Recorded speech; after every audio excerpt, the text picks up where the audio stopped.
मिल गया most important प्रश्नों की सीरीज मिल गई ट्यूशंस। यदि आप समाजशास्त्र के विद्यार्थी हैं, कक्षा 12 में हैं और बहुविकल्पी प्रश्नों की श्रृंखला को लेकर परेशान हैं, तो ये सेशन आपके लिए है। तो कक्षा 12 के वे विद्यार्थी जो कि 7 मार्च को जाने वाले हैं पेपर देने के लिए, तो इस सेशन को देख कर जाएंगे। उसके साथ ही साथ जो डीजे सर चैनल पर समाजशास्त्र के मोस्ट इंपॉर्टेंट प्रश्नों की श्रृंखला आप सभी लोगों को दी गई है, उन सभी को एक बार देख कर जाइएगा। बिल्कुल निडर होकर आपको जाने की ज़रूरत है, थोड़ा सा भी डरने की ज़रूरत नहीं है यदि आप उन सभी लेक्चर्स को एक बार सुन लिए तो। और आपको और मजबूती देने के लिए डिस्टेंस ये आपके सामने प्रस्तुत किया जा रहा है बहुविकल्पी प्रश्नों की सीरीज। देखिए प्रश्न क्या है, समाजशास्त्र को सामाजिक, स्थैतिक एवं सामाजिक गतिक किसने विभाजित किया। देखिए समाजशास्त्र को देखा जाए तो सामाजिक स्थैतिक के रूप में और सामाजिक गतिक के रूप में जो विभाजित करने वाले व्यक्ति थे उनका नाम था दुर्खिम नाम था। क्या नाम था? दुर्खिम। ठीक है, तो ये कौन थे व्यक्ति? दुर्खिम। मनुस्मृति के रचनाकार कौन है? तो देखिए मनु होंगे इस प्रश्न के राइट आंसर हो जाएंगे। तो क्या मनुस्मृति के रचनाकार कौन है? मनु। समाजशास्त्र का जन्म किस वर्ष हुआ था? देखिए 1838 ईस्वी में हुआ था। कब हुआ था? 1838 ईस्वी में जो है समाजशास्त्र का जन्म हुआ था। ठीक है ना। चलिए महत्वपूर्ण प्रश्नों की श्रृंखला में बढ़ते हैं हम लोग आगे। किस समाजशास्त्री को समुदाय की परिभाषा में हम भावना का स्पष्ट उल्लेख किया गया है? तो देखिए बोगार्डस की परिभाषा में देखिए मुख्य रूप से व्याख्यान किया गया है। निम्नलिखित में से कौन समुदाय का उदाहरण है? तो देखिए डिस्टेंस जो राज्य होता है वो मुख्य रूप से क्या होता है? समुदाय का उदाहरण होता है। कौन? जो राज्य होता है। चलिए आगे बढ़ते हैं हम लोग यहाँ पर। भारत में भिन्नता में एकता निहित है। भारत में भिन्नता में एकता निहित है, परंतु मौलिक एकता उनकी स्पष्ट नहीं है जितना बाह्य भिन्नता है। ऐसा किसने कहा था? तो देखिए डिस्टेंस ये कहने वाले व्यक्ति जो थे वो उनका नाम है स्मिथ ने इस बात को कहा था। ठीक है, चलिए आगे बढ़ते हैं लोग यहाँ पर। राष्ट्रीय एकीकरण के लिए सबसे अधिक आवश्यक क्या होता है? आर्थिक उन्नति, धार्मिक स्वतंत्रता, धार्मिक सहिष्णुता, शिक्षा का प्रसार। तो देखिए राष्ट्रीय एकीकरण के लिए देखा जाए तो धार्मिक सहिष्णुता जो होता है सबसे अनिवार्य विषय है। ठीक है। राष्ट्रीयता का तात्पर्य क्या है? देखिए राष्ट्रीयता के बारे में बात किया जाए तो सामान्य भौगोलिक पृष्ठभूमि जो होगा यहाँ पर ये प्रश्न का क्या हो जाएगा? राइट आंसर हो जाएगा। महत्वपूर्ण प्रश्नों की श्रृंखला में आगे बढ़ने से पहले यदि वीडियो थोड़ा सा भी हेल्पफुल लग रहा है तो इसे अपने क्लासमेट पर शेयर जरूर कीजिएगा। बहुत ही परिश्रम के साथ आप सभी लोगों के लिए देखिए कंटेंट बनाए जाते हैं, तो डीजे सर चैनल का खुद भी लाभ उठाइए और दूसरों को भी इस चैनल से लाभान्वित जरूर कीजिए। देखिए प्रश्न क्या है अगला प्रश्न हम लोग का, भारत छोड़ो आंदोलन का आरंभ कब से हुआ?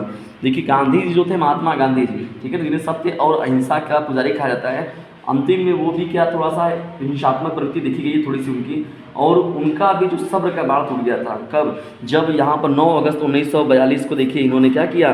भारत छोड़ो आंदोलन का बात किया और करो या मरो का नारा दिया। उन्होंने क्या दिया?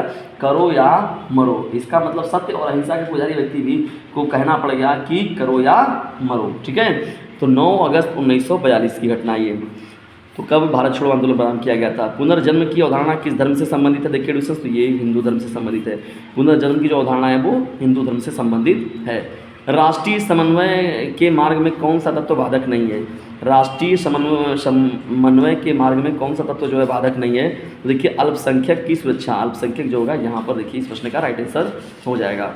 महत्वपूर्ण प्रश्नों की श्रृंखला में बढ़ते हैं हम लोग आगे, देखते हैं नेक्स्ट प्रश्न को। प्रजनन क्षमता में कमी होने के पहले नैतिकता के स्तर में ह्रास होना जरूरी है। प्रजनन क्षमता में कमी होने से पहले नैतिकता के स्तर में ह्रास होना जरूरी है, यह विचार किसने व्यक्त किया था? तो देखिए ये डब्ल्यू नोटेस्टेन ने किया था। डब्ल्यू नोटेस्टेन ने इस बात का जिक्र किया हुआ था। ठीक है।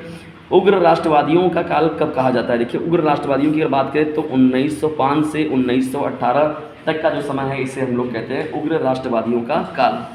चलिए महत्वपूर्ण प्रश्नों की श्रृंखला में लोग आगे बढ़ते हैं। निम्नलिखित में से किस विद्वान ने भारतीय गांव को एक जीवन विधि माना है? तो देखिए चारू मजुमदार, ये मजुमदार की बात होती है। उसने ही कहा था कि भारतीय गांव को एक जीवन विधि का रूप दिया था। किसने? मजुमदार। तो 14वें प्रश्न का विकल्प नंबर ए जो होगा करेक्ट हो जाएगा। नेक्स्ट प्रश्न देखिए क्या है, संस्था शब्द का उपयोग सर्वप्रथम किस विद्वान ने किया था? देखिए यहाँ पर संस्था शब्द की बात अगर किया जाए तो सबसे पहले जो विचार देने वाले व्यक्ति थे वो थे स्पेंसर। कौन थे? स्पेंसर। और स्पेंसर की पुस्तक फर्स्ट प्रिंसिपल्स में सर्वप्रथम किस शब्द का प्रयोग किया गया था? तो देखिए संस्था किया गया था। अभी ऊपर भी प्रश्न देखिए वही मैच कर रहा है, तो सीधा सीधा प्रश्न को देखिए घुमा कर भी आपसे पूछा जा सकता है। तो इसके लिए आप एकदम तैयार रहिए ज़बरदस्त तरीके से, चाहे कैसे भी प्रश्न मिले, लेकिन आप पेपर में डरिए नहीं, बेहतर तरीके से उसका जवाब दीजिए। देखिए नेक्स्ट प्रश्न क्या है हम लोगों का, किस विद्वान ने समुदाय की परिभाषा में हम की भावना का स्पष्ट उल्लेख किया है? तो देखिए बोगार्डस होगा, इसलिए प्रश्न का राइट आंसर हो जाएगा। निम्नलिखित में से किस समाज में महिलाओं की परिस्थिति अपेक्षाकृत बेहतर है? तो ये देखिए औद्योगिक समाज होगा, इस प्रश्न का राइट आंसर हो जाएगा। जब मृत्यु दर बढ़ती है और जन्म दर में गिरावट आती है तो उसके फलस्वरूप क्या होता है, तो जाहिर सी बात है जनसंख्या में क्या होगा, गिरावट देखने को मिलेगा, स्वाभाविक है। तो यानी जब मृत्यु दर बढ़ जाएगा और जन्म दर कम हो जाएगा तो जाहिर सी बात है जनसंख्या में क्या होगा, गिरावट देखने को स्वाभाविक है मिलेगा। तो डिस्कस ये रहे समाजशास्त्र के मोस्ट इंपॉर्टेंट प्रश्नों की श्रृंखला। समाजशास्त्र के मोस्ट इंपॉर्टेंट प्रश्नों की यह श्रृंखला आपको कैसी लगी कमेंट बॉक्स में ज़रूर बताइएगा, और यदि वीडियो थोड़ा सा भी हेल्पफुल लगा हो तो इसे अपने क्लासमेट पर शेयर ज़रूर कीजिएगा। जल्द ही मिलते हैं किसी अन्य वीडियो में किसी अन्य टॉपिक के साथ, तब तक के लिए टेक केयर, गुड बाय, जय हिंद जय भारत। लेकिन एक काम आप लोग को ज़रूर करना है, इसे क्लासमेट पर अपने शेयर ज़रूर कीजिएगा।